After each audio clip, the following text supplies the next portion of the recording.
talk about the most badass moment in the entire show. There's a marshal in this moisture, working at this moisture farm. He was in Mandalorian. Really cool, really good character. I like the character. But he's the marshal of this place. He ended up having to give up the Fett armor when Mando was there, because Mando was like, "You're not Mandalorian." He's like, "Well, I'll give you this. You help my town deal with this. What was it? Some kind of dragon. I hate that. I keep forgetting. Which was basically a sandworm, giant ass sandworm. We deal with this dragon, and you can have the armor." Well, he ends up getting the town to work with a local tribe of... Mando gets the town to work with a tribe of sand people, and they finally are able to kill the dragon, and the sand people get the pearl that's inside. So, god damn, that's going... So, this marshal, he's still there. The town's doing good. Everyone's there. He however, had got in trouble when he's dealing with, sees some pikes outside of town. He's like, "Hey, guys, don't pull this shit. You guys, I don't care what you guys do in, like, Mos Eisley." He's like, "Mos Eisley, you can do whatever you want. Anything goes in Mos Eisley. I know this other place has their own rules. I don't know what they were. I don't care. This is my town." So, yeah. He ends up killing 3 of the pikes because they pull their guns. The other pike kind of takes the money and runs and leaves this case of spice in it. Which, I don't know why, but I was really upset when he knocked the thing over and this powdered stuff comes out. I'm like, I don't know why, but I was like, I always expected spice to be something else. Like, that was just the name of it. Like, I was expecting something, and I didn't get it. I just got basically, it was a box, for all I cared, it was a box of paprika.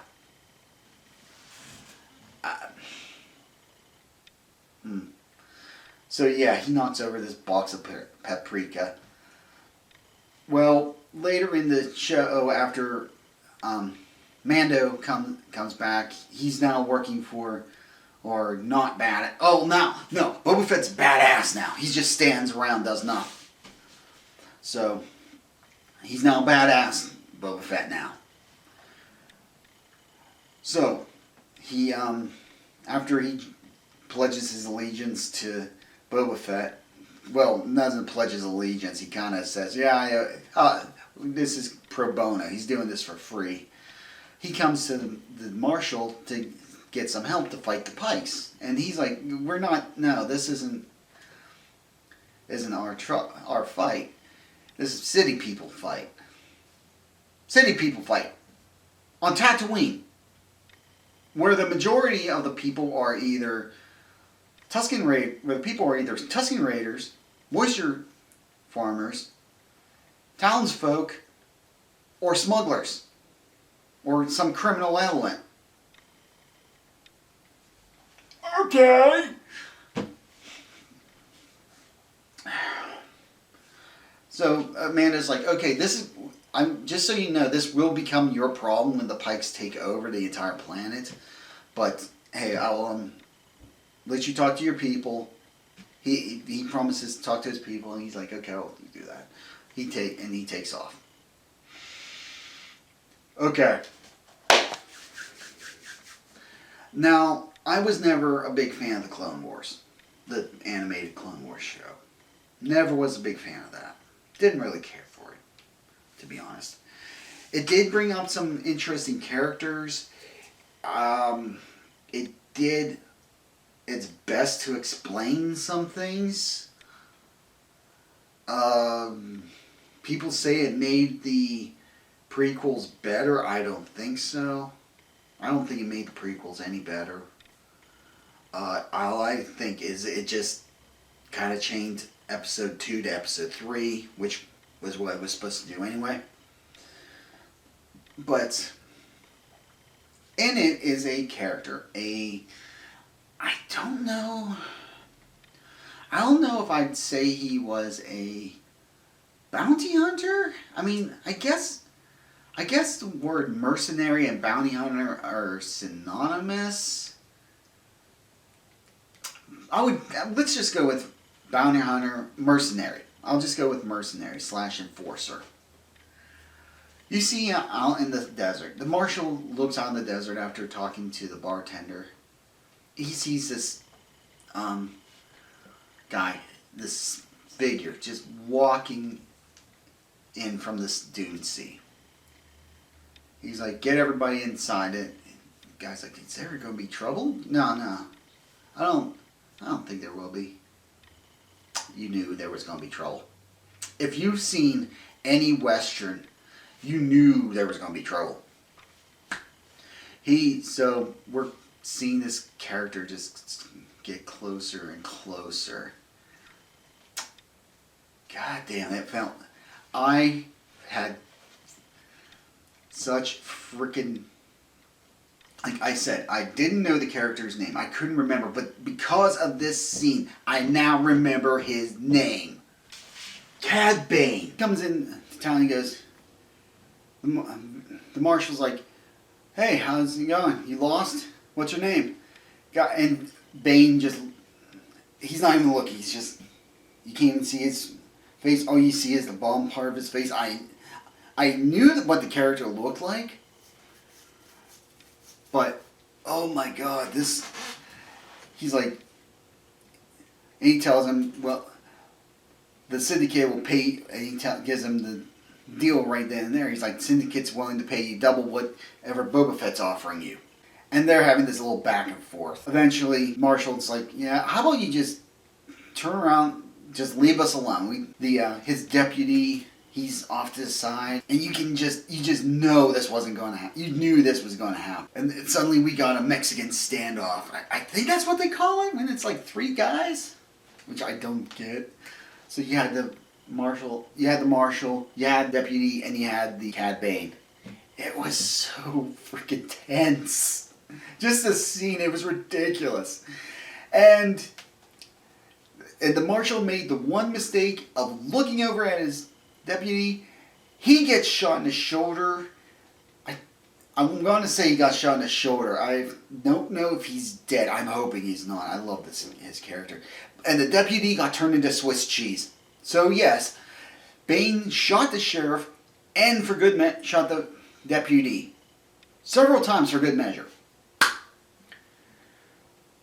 And his final parting words to the rest of the town, nobody will get hurt as long as the spice still flows. So as long as that goes, you're all okay. And he just turns around, walks away. That is how you introduce a villain. That is how you show that this villain is not to be trifled with. This is like Vader coming in New Hope, just looking down at everybody like he just keeps walking. He just keeps walking. Like he didn't have to say anything. This guy. He just looks at it. Now you can almost look like he's like just disgusted by the fact that he has to walk in it, despite the fact that the stormtroopers pushed the bodies out of his way so he wouldn't have to soil his boots by stepping on these people. But he's still disgusted at the same time that these bodies are all lining up. I don't know if that's how I interpret it. and then he just keeps going. But yeah, that was the epitome, in my opinion, so far between Mandalorian. What is it with their villains? What is with this? Their villains. Because crap. Moff Gideon's entrance. He's flying. You got this Moff. He's flying in solo without any support. He comes in with a friggin' TIE fighter right in the middle of town and just parks it. He's got all of these troops all around him pointing their guns at the bar/schoolhouse, and then he just makes his big speech to in the Mandalorian. He just makes this big speech about how important Baby Yoda is to him and his cause. It's like, what is with? Why is it that they get this? This, you could tell who did this, because this, like I said, this is, apparently there was one production team that did 1 through 4, which, as much as I liked, I will admit it had problems. As I said, it could have been edited better. Maybe the storyline could have been better, written better. Who knows? Sometimes all you need is editing. But now you got 5 and 6, and so we got all that. Now we come to the part that pissed me off.